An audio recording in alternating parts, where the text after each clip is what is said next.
everybody's talking about ascension.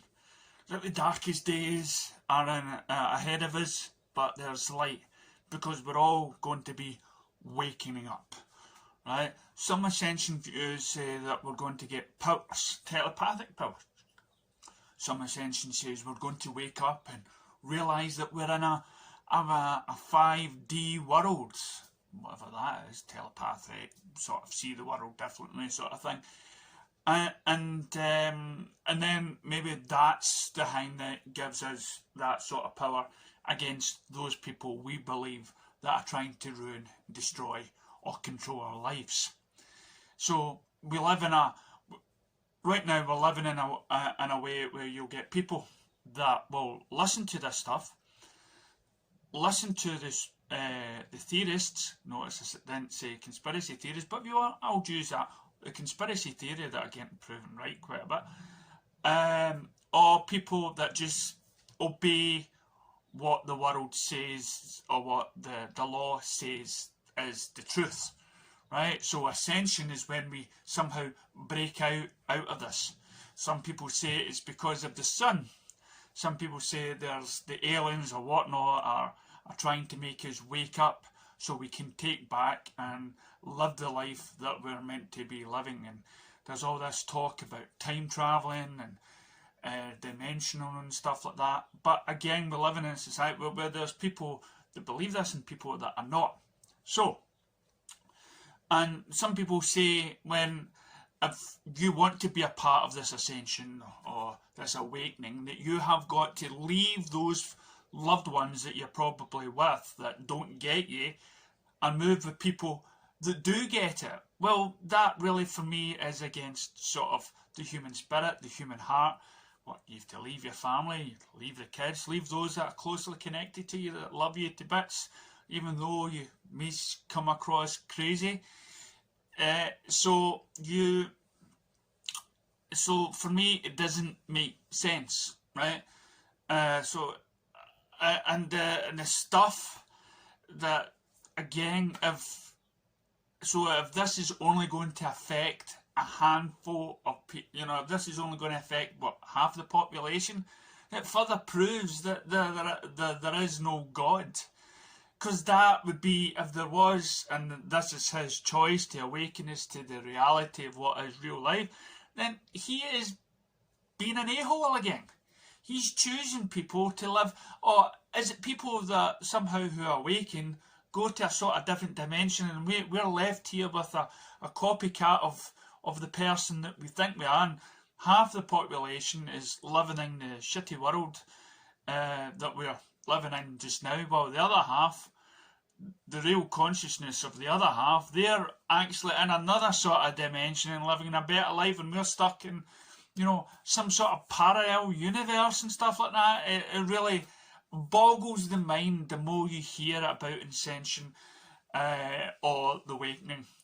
And then what happens when it does come? How's it going to affect the people on the planet? Now, a lot of people say to become a part of the ascensions, you've got to become a vegan.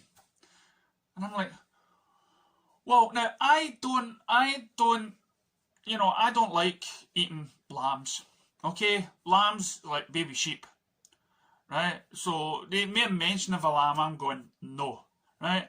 And I like to think whatever meat I am eating, that it's had a good life, it lived to retirement age and everything else. But I know some points throughout their life there's a slaughterhouse. But then if you go with the God idea that he's put all this stuff down for us, plants, trees, herbs and whatnot, fruit, veg, everything else, and animals, and lions eat other animals for food. It's the whole circle of life thing.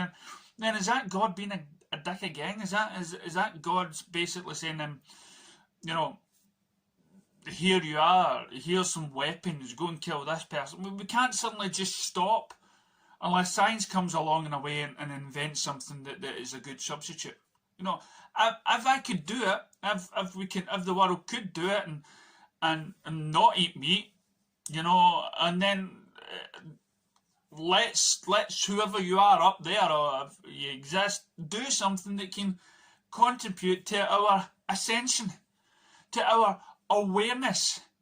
Now, there was a program, as I say, Disclosure on Amazon Prime, when the guy talks about it. It's on one of my videos on TikTok, when he talks about, on my shorts, when he talks about the whole world is going to Ascension. They put them in a room, blast them with some sun radiation. It's going to wake. I'm going to give you powers like Yoda. Or you listen to some females and who are into the spirituals and into the star signs, and they're basically saying, no, there's going to be, between the two of us, there's going to be those ones that, like, and then I mean, how do you choose which are good and which is bad? Because most of us think of ourselves as probably pillocks, right? And we're not worthy to be given such a cause. And then you think, well, you know, great power comes great responsibilities and stuff like that. Well, here's the thing that I've always marked down, that was in Batman versus Superman, when Lex Luthor turns around and says, you know, you can be all powerful, but you can't be all good, right? If you're powerful, you can't be all good, and if you're all good, you can't be all that powerful. So that, for me, questions the ideology of God itself. So what? So as human beings, we feel everything: love, compassion, everything else. You talk about aliens, they're intellectual, they know the cosmos, and some reports say that they lack the fundamental feelings of the love and stuff like that human beings do. So they are trying to learn from us, right? Cosmos and all that sort of stuff. So when you acquire so much knowledge, your passion or compassion maybe dwindles. If you acquire so much power, then because you've got that power, and this is what makes a character like Superman so good, is that he is the thing that doesn't make sense, because he is all powerful and he is mainly all good. But it just takes that little moment in his life, take Lois Lane away, and he becomes mass murderer.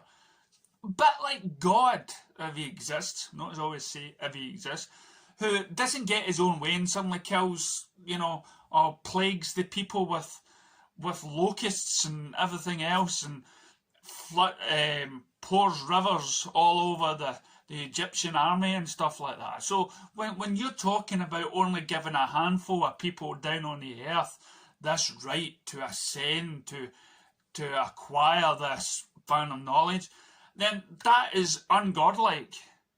That is not planning. So you would have to give it to everyone, so that everyone's on the same level of consciousness. That we all wake up. That our loved ones can come forward with us. That we do not leave anyone behind. Because one soul is not, or one consciousness is not greater than the other.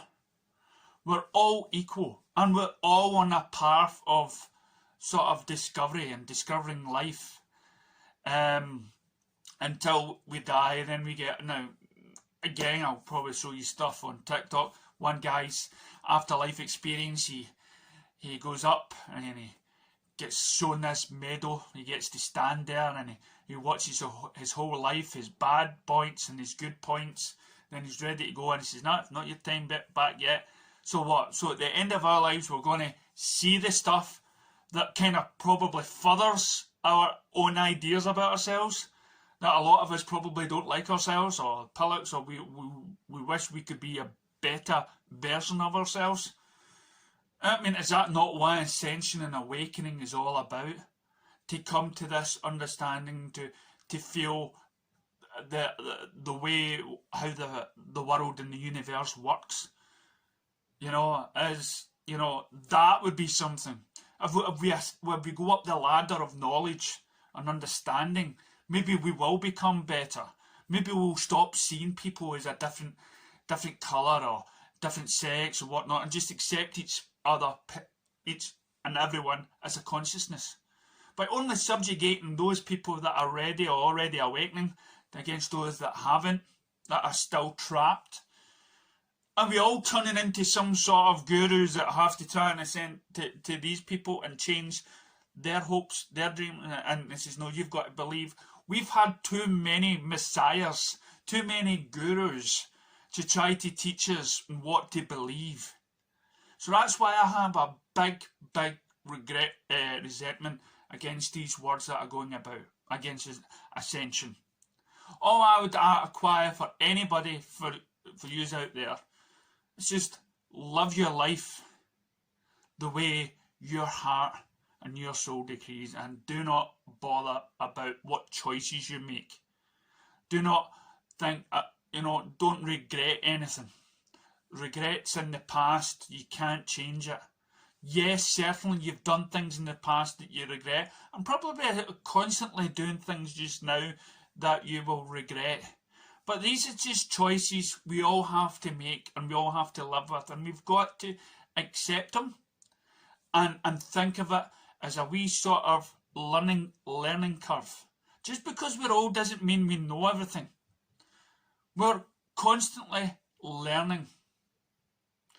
And for some whose life has been hard, that's been against us, if life is against you,